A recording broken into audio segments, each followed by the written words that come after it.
Hello പ്രിയജനങ്ങളെ, ഞാൻ ജീവിക്കുന്ന ഈ മായന്നൂർ എന്ന ചെറിയ ഗ്രാമത്തിൻ്റെ വിശുദ്ധി അത് 2-3 വശങ്ങളും പുഴകളാൽ ചുറ്റപ്പെട്ട് കിടക്കുന്ന ഒരു പ്രദേശം എന്നതിലാണ്.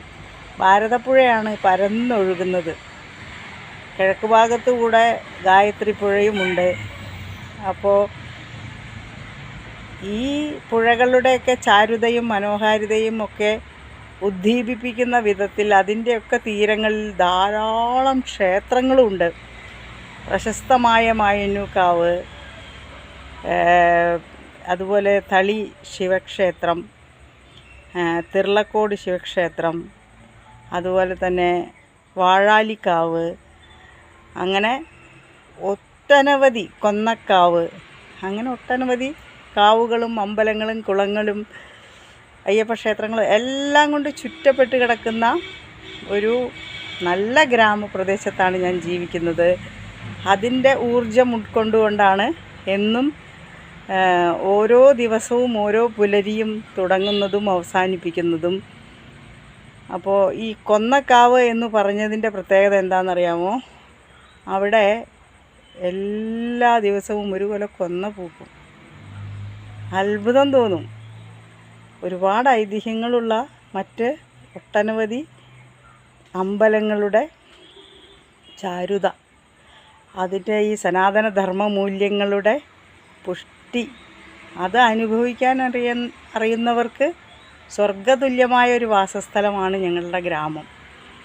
അപ്പോൾ എപ്പോഴെങ്കിലുമൊക്കെ മായന്നൂർ എന്ന ചെറിയ പ്രദേശത്തെ, ചെറിയ ഗ്രാമത്തെ, ഭാരതപ്പുഴയുടെ തീരത്ത് കിടക്കുന്ന ഈ ഗ്രാമം സന്ദർശിക്കുക. ഒറ്റപ്പാലത്ത് നിന്ന് ഭാരതപ്പുഴയ്ക്ക് കുറുക്കെയുള്ള ഒറ്റപ്പാലം കടന്നാൽ ഞങ്ങളുടെ ഗ്രാമമായി. അപ്പോൾ നിങ്ങളിൽ പലരും ചിലപ്പോൾ കണ്ടിട്ടുണ്ടാകും. ഇപ്പോൾ ഗായത്രി പുഴയ്ക്ക് കുറുകെ ഒരു പാലം നിർമ്മിച്ചിട്ടുണ്ട്. അത് കുത്താമ്പുള്ളി എന്ന നെയ്ത്ത് ഗ്രാമത്തെ ഞങ്ങളുടെ ഗ്രാമവുമായി ബന്ധിപ്പിക്കാൻ ഉള്ള എളുപ്പവഴിയായിരിക്കുകയാണ്. കുത്താമ്പുള്ളിയിലെ കൈത്തറി വളരെ പ്രസിദ്ധമാണല്ലോ. അപ്പോൾ നിങ്ങളിൽ ആവശ്യക്കാർക്ക് അതുപോലെ തന്നെ ഇതിലൂടെ തന്നെ എളുപ്പം വില്ലാതിരുന്നാൾ ക്ഷേത്രത്തിലേക്ക് എത്തിച്ചേരാം.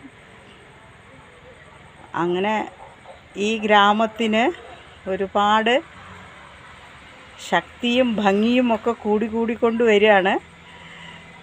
അപ്പോൾ എൻ്റെ ഗ്രാമത്തിൻ്റെ മനോഹാരിത ചിത്രങ്ങളായി ഒപ്പിയെടുത്ത് നിങ്ങളിലേക്ക് എത്തിക്കാനും ഞാനൊരു ശ്രമം നടത്താൻ ആഗ്രഹമുണ്ട്. നോക്കാം വഴിയേ.